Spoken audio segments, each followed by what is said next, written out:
I grew up in a pretty small town, and my parents fortunately had some timber right behind their house.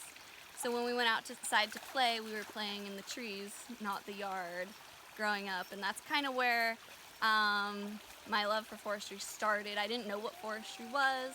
I had family who'd been in the timber industry, but further generations back that I didn't really know them personally very well. And so that's kind of where my love began, and I knew once I graduated high school that I wanted to go to school to do something outside. So my office was outside, not inside every day. So I got into forestry. I went to Oregon State, got into forestry, and the very first class I was blown away at how much there was to forestry that I had no clue existed, how much goes into it, the different options, the different directions, career paths you can take within forestry.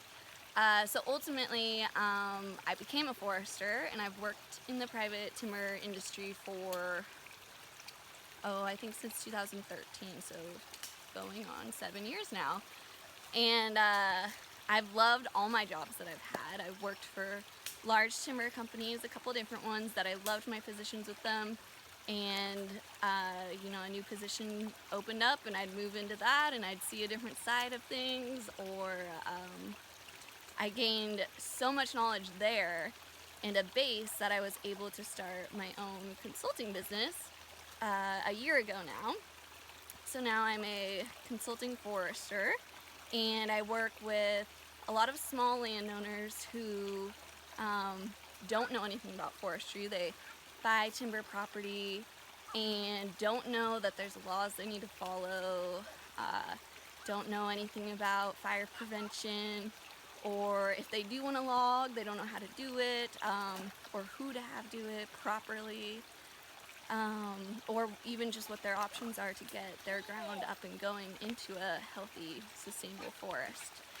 So I do a lot of work with that. That's like my main side of the job that I love doing. I love getting to, go and talk to people whose property is basically their backyard.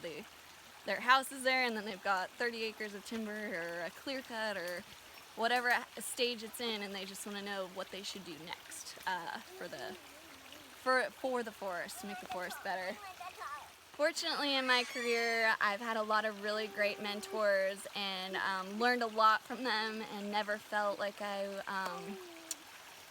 had the lower hand or was thought less of because I was a woman.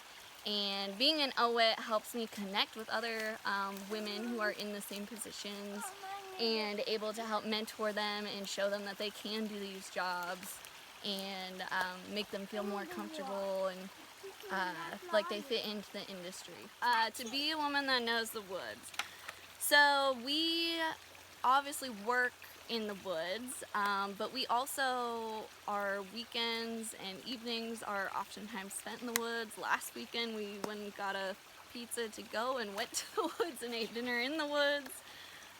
So we spend basically all our time, our free time, and while we're working in the woods, and that's kind of just how our family is. My husband's also a forester, and now that we have a son, we're kind of raising him to love the woods, which he obviously does.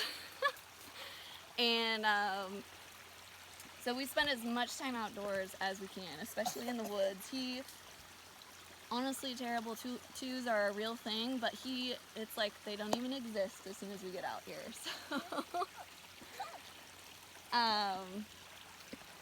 So to be a woman that knows the woods means, to me, somebody who enjoys being out here, wants to do what's best for the forest and the communities that we live in. So, we want to have healthy, sustainable forests, but we also want to be able to support the communities around us by providing clean water, doing the right things to support healthy watersheds, as well as provide jobs to our rural communities and keep those towns running.